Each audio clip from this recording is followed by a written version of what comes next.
Apple's October 16 event just happened, and as we predicted, we did get new iPads, though that plural is actually not accurate. There's a lot to talk about this event, so I'm Jaime Rivera. This is Pocket Now, and these are the things that we liked about Apple's October 16 event and the things we feel Apple should have improved.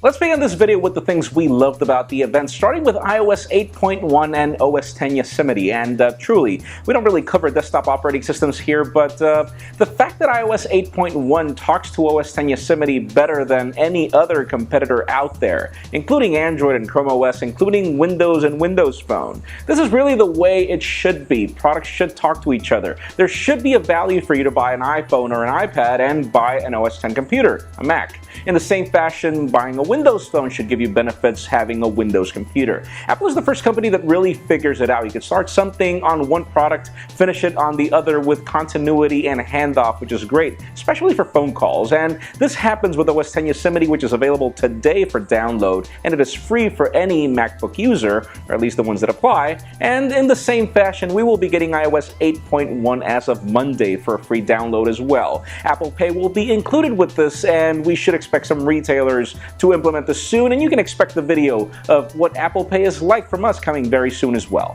The next thing we loved about the event is definitely the iPad Air 2, the one we were waiting for. Mainly for a couple of reasons. Even though some of you may consider this to be a minor upgrade, thinner is important in a tablet if you have to be carrying it around all the time. That's a great point, a great enhancement, and a significant change in thinness when compared to even the iPad Air. But then again, there are other things that are cool, starting with the anti-glare coating on the display. This has been something that we've dreamed about for years, ever since the launch of the first iPad, and the reason many competing companies mock iPads or other tablets as well. In addition to the A8X chip, which even Phil Schiller was having a tough time repeating, it has a lot of enhancements that are great to see, and there's a lot of great things to come with this iPad. Definitely the better iPad, the better tablet in the market is definitely the iPad Air 2. If you're in the market for a tablet right now, this is a good way to start, and it's great to see that we now have a 16, 64, and 128 gigs at much more affordable options, even though 16 gigs is terrible in my opinion. But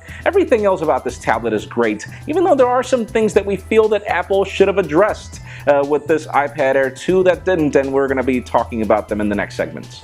Now let's shift gears over to the things we did not like or that we feel Apple did not address with these announcements, starting with the lack of split screen options for such a big canvas. You have an iPad Air 2, 9.7 inches. I mean, right now we can do split screen multitasking on Galaxy phones. Why can we not do this on a tablet? It makes all the sense in the world, and we are sure that Apple considers it. There are rumors that it will happen, but Apple has not announced it at all. Apple did not announce it today, and it is really unfortunate, as even though Apple touts the iPad as a productivity tool, that's not the reality for everybody. And other things that we're missing are, for example, the iPad Pro. We were hearing a lot of rumors, and we were assuming that since Apple announced the Apple Watch at the iPhone event for a launch until 2015, we were expecting for that to happen here, for them to show us what the iPad Pro is like, and for them to launch it in 2015, but that was not the case.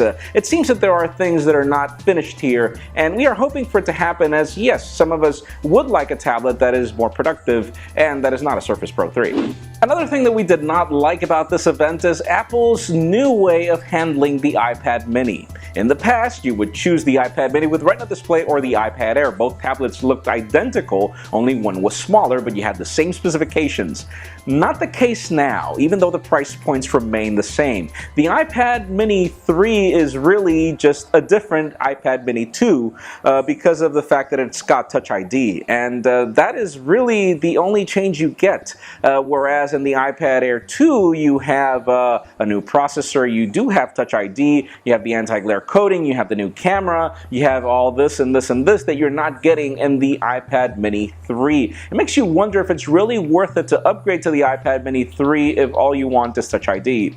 For me particularly, Touch ID is important, it's cool, but then again, if you currently have an iPad mini 2, which is the iPad mini with Retina display, it probably is not worth to upgrade, especially because there is no NFC on either of these tablets, and if Apple Pay was a big deal for you, it doesn't matter because you won't be able to use it for payments when it it comes to NFC-enabled places, all you can use is your iPhone or Apple Watch eventually. So we were really disappointed with the iPad Mini 3. We thought that we'd get the new design and the new things and everything, and so far, sadly, that is not the case, again, even though the price points remain the same. And finally, let's end this video with one of the things that we are mixed about when it comes to this event, and that is the price points for the iPads. Never have we seen so many iPads being announced. We have, I believe it is, I think it's 5 or 6 iPads. It's crazy. Starting from $250 to the most expensive iPad Air 2. It's great to see that Apple finally addresses the option for you to get a very cheap iPad, but then again, that's what we want to talk about. That's the reason we're mixed. This is not a very cheap iPad. $250 is still not cheap. There are $99 tablets in the market, $150 tablets in the market. We even have the Nexus 7 with better specifications than this original iPad Mini, and then again you have to pay $50 more, and that's really the reason why we feel that Apple is not really addressing the market it should. First of all, we did need an iPad Mini with a better price point, and we didn't get it here. So we do feel that Apple could have done a better job, probably dropped that price tag of that lower end iPad to $200. That would have been a great starting point, and then they would have probably addressed the fact that they're not offering the same specifications and differences with the iPad Mini 3 as opposed with the iPad Air 2, but again, we could just be talking here. That leads us to the question of this video.